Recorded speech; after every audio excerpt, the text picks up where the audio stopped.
It has come to my attention that you all think I'm Looney Tunes, huh?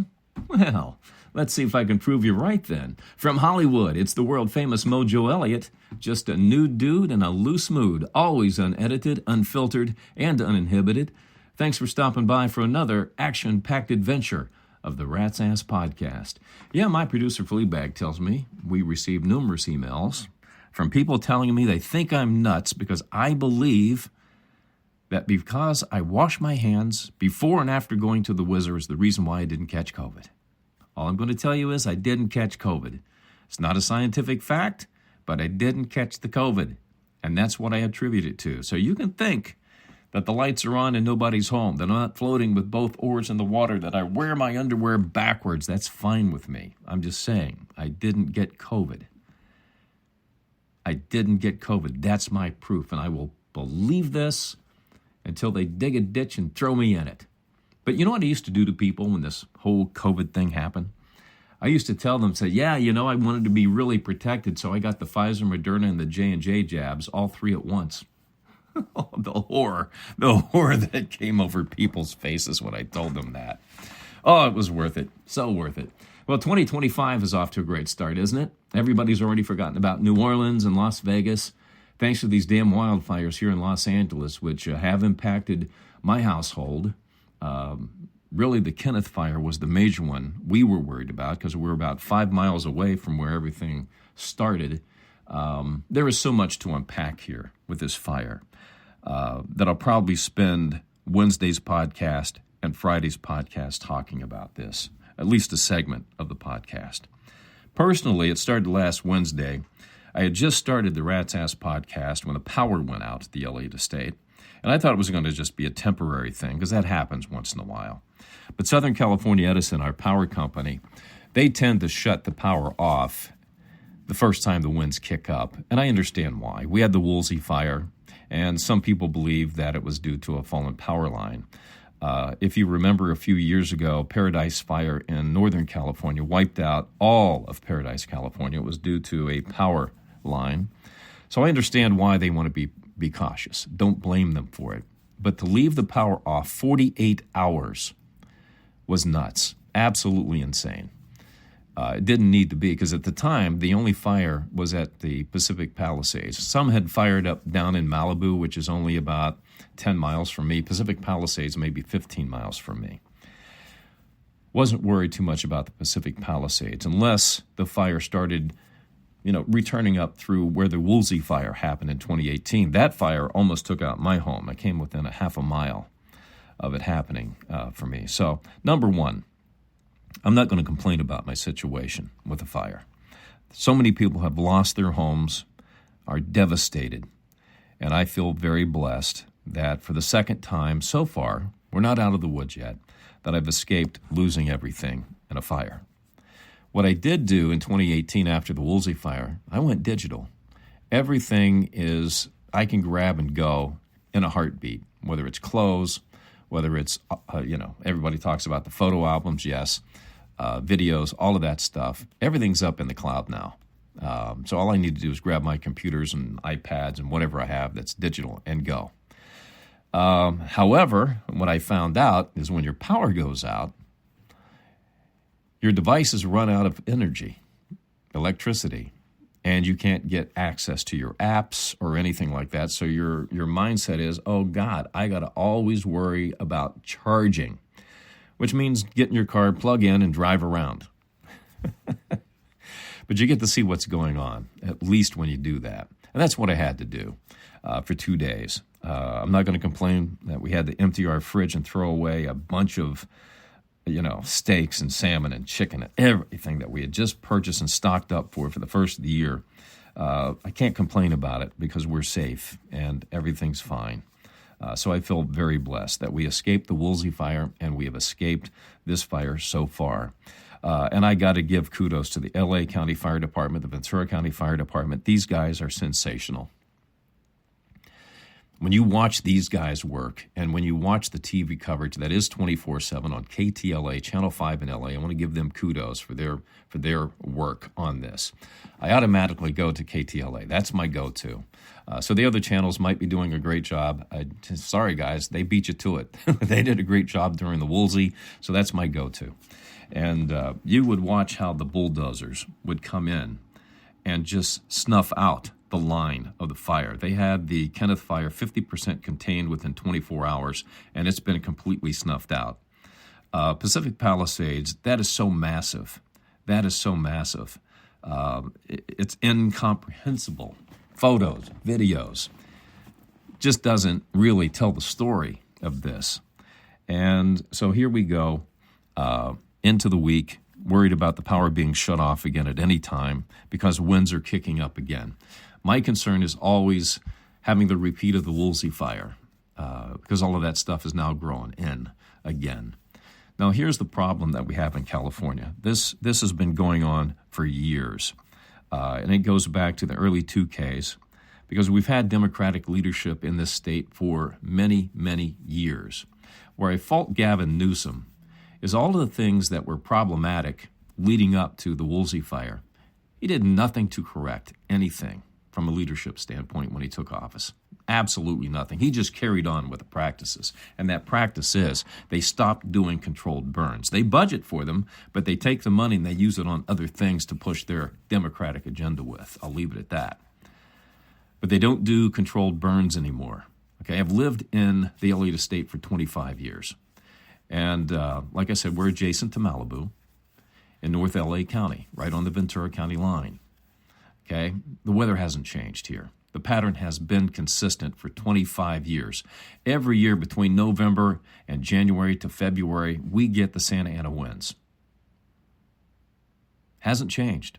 What changed is the management and how fire areas were managed. Insurance companies don't want to write homeowners insurance in this state anymore because of this mismanagement. It's because of the neglect of politicians.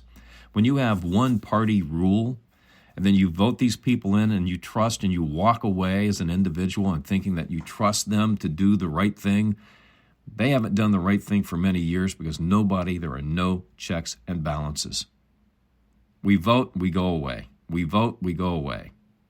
And we vote the same imbeciles in over and over again.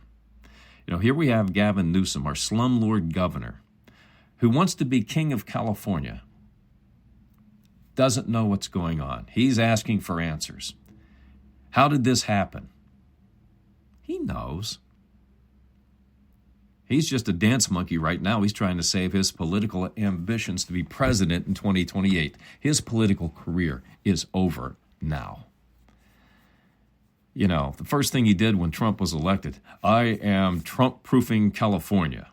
Think you made a friend there? Trump-proofing California. Now he wants his help. Not in office yet, but he's already criticizing the president-elect. What about Joe Biden? Joe came into California. He was here during the fires. He was as useless as tits on a man. But the incompetence of these Democratic leaders, and it'd be the same thing if it was all 100% Republican rule. That's not a good thing either. The reason why you have a two-party system is that hopefully you get a 50-50 split and you get some decent conversation and you come up with solutions. But when you rely on one-party solution, well, guess what? We're seeing the results now. We're seeing the results. And like I said, there's so much to unpack. I mean, the main thing, the big topic of conversation is Pacific Palisades, where they in February of 2024, they emptied 117 million gallons of water from a reservoir that was emptied. So when they needed it for the fire, even the fire department didn't know they did this. They had no idea. So they open up the fire hydrants, no water pressure. Where did that 117 million gallons of water go? Now, you would think there would have been a plan B because we're just loaded with so much water in Southern California, where we just had come out of a drought, and now we're heading back to another one, that they would have found a way to harbor this 117 million gallons of water instead of just dumping it into the ocean. They would have come up with a plan B, something. Something you would think that the governor would lead this. But no, he's king. He's king of California. Sits back. Everybody do your jobs. If you need something, I'm here. You know, when I ran, I'm going to compare this way. When I ran radio stations, I ran 54 radio stations in 6 states in 10 cities. I knew what every operations manager, program director was doing. I knew what every general manager was doing. I had regular meetings with these folks. I knew when our CEO and CFO woke up and when they were available. That's how we worked together. Okay, 24/7. You would think at a minimum, Newsom would know what was going on in San Francisco, San Jose, Los Angeles, San Bernardino, Riverside, Orange County, San Diego. At a minimum, meeting with the mayors on a regular basis to make sure that the biggest cities were taken care of, and also meeting with the other mayors of the other cities as well. Has no clue. He wants answers now. I want to know what happened. Who dropped the ball? Look in the mirror, butthead. You dropped the ball. Your political career is over. You won't even get close to the White House now. You won't even sniff the Washington Monument, Gavin Newsom, frickin' slumlord. He cut the state budget by $100 million, the fire budget, denies it. Karen Bass said they cut $17 million in the LA fire budget, but they're trying to sell people on the idea that, well, the $17 million was spent on equipment as a one-time purchase, and we just backed that out of the budget. So there's going to be a lot of, spin doctrine going on over this whole thing. So, like I said, there's a lot to unpack. But I thought it was very funny. I'm going to read a post on X for you here. Gavin Newsom posted this early on. People are fleeing. Kids have lost their schools, communities have lost their churches, families have lost their homes. Some have even lost their lives. And the president-elect's response is to politicize it. He was criticizing Gavin Newsom because he had been president before. And he had told him when he took office, these are the things I'm seeing wrong with your state. Newsom did nothing to correct any of those things, didn't listen, didn't care. Not listening to a GOPer, not listening to Trump. This is the problem that we have. There's such a wall between Democrats and Republicans right now. But I was thinking this, but Mindy Robinson posted this, and I'm like going, well, thank you. You said this very well. She posted, yeah, he's criticizing you, you dumb, corrupt, incompetent fuck. No fire abatement, no water in the hydrants, slash funding for emergency services. Whose fault do you think it is, Governor? Because it sure as hell isn't Trump's. I can't sum it up any better than that for you. But he has no idea what's going on. After Trump was elected, Newsom claimed, again, that he was Trump-proofing California. Now he's bitching because Trump hasn't returned his email or his call yet. If I'm Trump, I'm letting him die on the vine politically right now. He made a real friend by coming out right after the election and saying, I Trump-proofed California. Now you got to go to daddy for some money, huh? That's what a piss-poor politician he is. Cut his nose off to spite his face, was going to be the hard ass and draw the line between California and Trump. If he had any dignity at all, Newsom would resign his position. But he won't, and he will run for president in 2028. All right, the stats for what people search for most in 2024 is out. Here's how America differs from the rest of the world. We have this idea that the whole world is constantly focused on what the United States of America is doing. Okay, here's what people searched for in 2024. Here in the United States of America, number one thing we were searching for was information about the election. Number 2 was about Donald Trump. Number 3, the New York Yankees. Number 4, Kamala Harris. Number 5, the Copa America, which is the world's oldest international football or soccer tournament. Okay, that's what we searched for, the top 5 things. Globally, number 1 was Copa America. It wasn't about what was going on with our elections or the United States. Number 2 was the UEFA European Championships. Number 3, the IGC Men's T20 World Cup. This is cricket. Cricket's an afterthought in the United States, but it's number 3, the number 3 search thing globally. And finally, the cricket finals between India and England. That was number 4. And number 5 was Liam Payne's death. Those were the top things that were searched globally. The world doesn't give a rat's hairy ass about the United States. They care about soccer and cricket more. All right, the NFL playoffs got underway over the weekend. Saturday, Houston beat the Chargers. Baltimore stuffed Pittsburgh. Yesterday, it was Buffalo knocking off Denver. Philadelphia toughed out Green Bay, and Washington doinked Tampa Bay at the end. Tonight, we've got Minnesota tackling the Los Angeles Rams in Arizona. And the Arizona franchise really kind of quickly relocated the Rams to Arizona and Glendale. They even have got the field set up, so it looks like the Rams have home field advantage. I'm pulling for the Rams. I really am, but I picked Minnesota to win the game. I'm 4-1 with my picks. The only one I got wrong was the Houston Chargers game. That's it. I got the Buffalo win over Denver, Philadelphia over Green Bay, and Washington over Tampa Bay correct. Baltimore over Pittsburgh correct. So I'm 4-1. So where it stands now, Houston will play at Kansas City. Baltimore will play at Baltimore. Washington is at Detroit. And the winner of tonight's game between Minnesota and the Rams will play at Philadelphia next weekend as we get closer to the Super Bowl. College football playoffs, Ohio State beat Texas and Notre Dame knocked off Penn State. Ohio State 13-2 plays Notre Dame 14-1 for the championship next Monday in Atlanta, Georgia. Oh, it's going to be a good game. Really is going to be a good game. Sorry, I can't pull for the Buckeyes. I have personal reasons why I can never, ever root for Ohio State. They may win the game, but if I got to choose, man, I'm going to root for the Notre Dame Fighting Irish. All right, yeah, we've had a lot of tragedy here in Los Angeles, but, I really enjoy the loose behavior.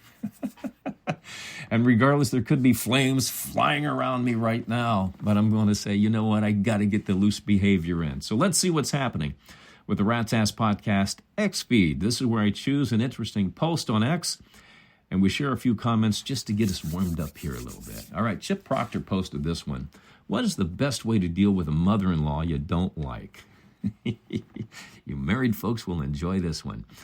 Tina Cox says, you get your husband to move as far away from your mother-in-law as you can so you don't have to deal with her too often. Only on holidays. Not a bad idea. Bo Reed said, you buy a dog and train it to chase her when she comes to your house. That'll keep her away. Yeah, but your mother-in-law isn't going to like you too much, Bo. You need a favor? She isn't going to be there for you. Max Van Martin said, I constantly ask her to borrow money, so she runs from me when she sees me coming. Yeah, she only thinks you're a deadbeat, Max, but, the best way to treat the mother-in-law, to be quite honest with you, it's kind of like the old mafia thing, where you keep your enemies close, your friends close and your enemies closer. Something like that. All right, here is today's Hollywood Sleaze. After 2 years of marriage, Ben Affleck and Jennifer Lopez are officially divorced. Lopez reportedly kept the $5 million engagement ring. All Ben got out of this relationship is the memory of seeing J-Lo's big booty with the evil eye hidden between the cheeks. But here's what you can bet. Ben's friends are now going to be asking, so what was it like popping J-Lo's big booty, buddy? What was that really like? I'm telling you, that's going to happen. Guys, talk about this stuff. Did you see where The View's Whoopi Goldberg actually thought the First Lady Jill Biden, who's got 1 week to go, was actually a real doctor? During a discussion, Goldberg called Jill one hell of a great doctor. One hell of a great doctor, as in a doctor who has patience. All Jill has is a PhD in education and calls herself a doctor. And as the cast looked at her in fear, knowing what she had done, it was a beautiful thing to see. Now, I only saw the replay. I'm not watching The View. But the look on Whoopi's face on the replay that I saw was perfect as her co-host corrected her. So we decided to create the Dumbass of the Week Award. So the first 2025 Dumbass of the Week Award goes to Whoopi Goldberg for thinking Jill Biden was a real doctor. You dumbass. HGTV is promoting a new show called Flip Off. Nice play on words. starring exes Tarek El Moussa and Christina Hall. Now, the two will face off against each other, flipping houses in California. Kind of an interesting concept. And I think they're setting this up to be kind of a real wives situation with house flipping. Just another twist on these two's lives and their business. So what you're going to see is Christina crying on Tarek's shoulder about the breakup of her current marriage. And I'm sure Tarek's current wife will be jealous and really on his ass about staying away from her because she doesn't want them to bond again and maybe rekindle an old love affair. Trust me, all Tarek's thinking about through all of this is threesome. Justine Bateman, where has she been? Last time I saw her was on Family Ties in the 80s. Well, she's getting press because she is labeled Prince Harry and Meghan Markle disaster tourists because they went to meet and help out some of the people who were affected by the LA wildfires. Now, I got to tell you this. Justine's welcome to her opinion.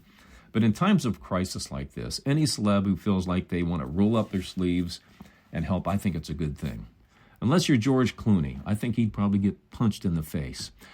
But who gives a rat's ass? All right, the wait is over. This is what you come for, the Rat's Ass Podcast email from our Gmail. This is where we look at your emails, take your comments, questions, thoughts, and observations that you've emailed to ratsasspodcast@gmail.com, and I respond. No topic is off the table. I will talk about it all, so bring it all on. Whatever's on your mind, I want to hear it. I do not read your email in advance. My producer, Fleabag, forwards me your name, where you're from, and rewrites them so I can respond rapid fire and on the fly. All right, Todd J. from Casper, Wyoming said, do you have any old radio hijinks stories you're willing to share? Oh, I've got stories. Oh, do I have stories I can share with you?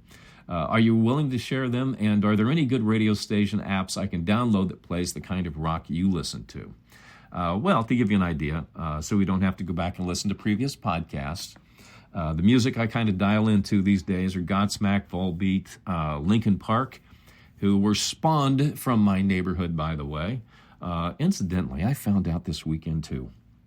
I got to share this with you, that Kamala Harris's husband graduated from our local high school. Yeah, 1 year. He only spent his senior year there. So he might have graduated from there with Heather Graham. I don't know. But the guys from Linkin Park went there too. So anyway, I digress. But also I like the Foo Fighters, Five Finger Death Punch, Tool, Metallica, Megadeth, a couple old favorites there, Avenged Sevenfold, and a lot of the 90s grunge I still like too. But radio stations that you can hear this music that I like that do a good job are KISW in Seattle, KUPD in Phoenix, and WRIF in Detroit. All good radio stations for that kind of music, Todd. All right, but as far as radio hijinks, I could do a hijinks story with you every single episode, and maybe I'll share them once in a while. I'm going to go back to the beginning, way, way back, early in my career, and tell you the story of Sweet Lou Bedford. Lou was about 6'8", 250 pounds, had a voice like James Earl Jones. And just a gentle giant, heart of gold. So I felt comfortable picking on him. I discovered one Saturday morning, as he was working in the newsroom, and Lou did the news, by the way, that I could record the conversations that were happening in the newsroom in my studio. So I recorded Lou's conversation. I just wanted to hear what he was talking about because I thought he was gathering news. Oh, did I find out something different? Lou was having sexy talk with his girlfriend, and I recorded it. So Lou was on the air at 55 at the end of every hour. And Lou's segment's coming up, and Lou's getting ready to come on the air, and we fade out of the song. Don't remember what song I was playing. But I said, Lou, we get people who contact us all the time saying, Lou's only on the air for 5 minutes every hour. And this is when we had news departments in radio that really took the news seriously. And Lou says, so I said, Lou, the audience wants to know what you do for the other 55 minutes during the hour. And he says, he goes, I call the police departments. I update my files, my audio. I do interviews. I call hospitals to see if there's any major disasters. So, I stay on top of what's happening in our community. I said, oh, you mean like this? And I hit the play button. And it was Lou saying, oh, come on over, baby. Come on over today. We'll just stay in bed together and drink wine, and we'll just hump each other's brains out. Lou went ballistic. I had to barricade my studio door because Lou went from the gentle giant to the Incredible Hulk. He was pounding. He wanted my ass bad. Bad. Oh, he was so pissed off at me for doing that. And he finally calmed down, and I came out of the studio and ran like hell. All right, it's Carla T., Knoxville, Tennessee. Fortunately, Lou forgave me. I don't think he ever forgot, but he forgave me.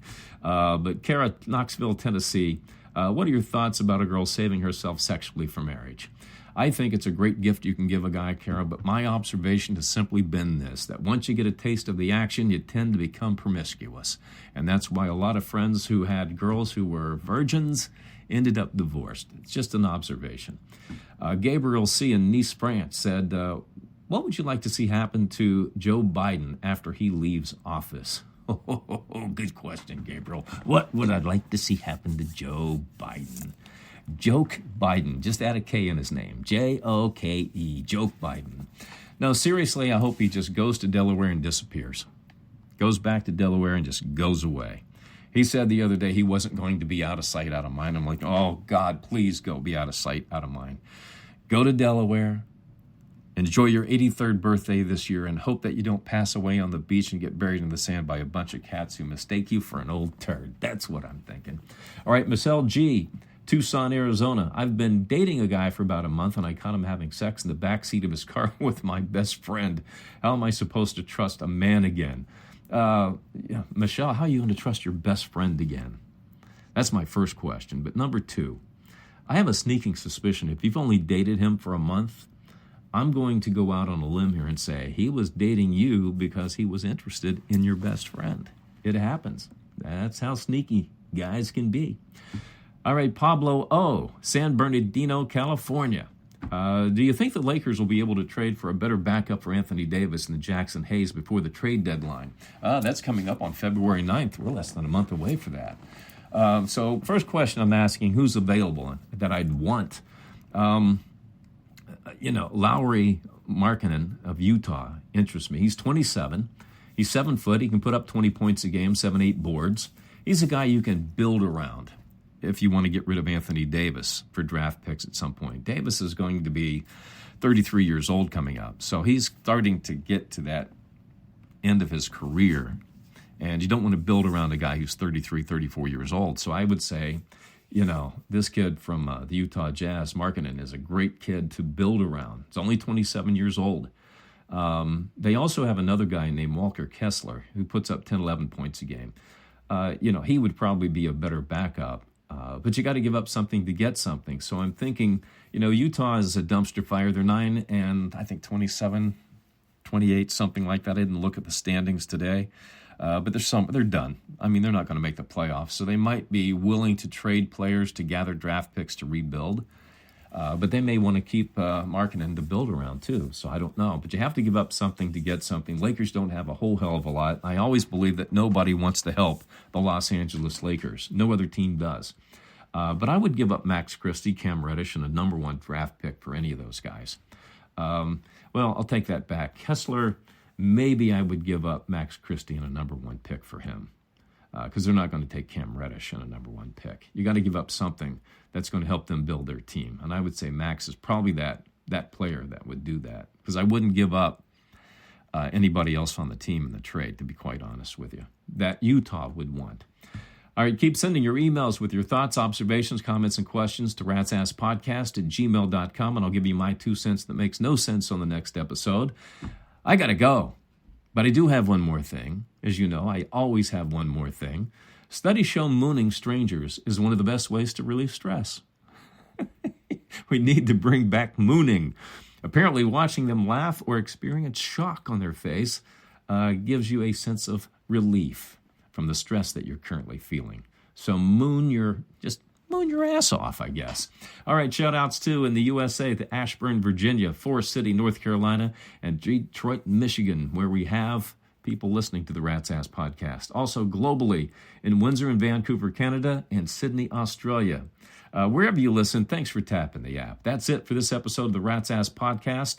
You'll find us on the socials when you search for Rat's Ass Podcast on X, Blue Sky, Instagram, TikTok, Facebook, where you can also link to the Rat's Ass Podcast blog and read the 8 signs that a woman might want to do some bottom knocking with you. We'll do this again on Wednesday, January 15th. Take care of each other, and thanks for listening to the Rat's Ass Podcast, a division of Mark Elliott Media and a member of the Ozone Podcast Group.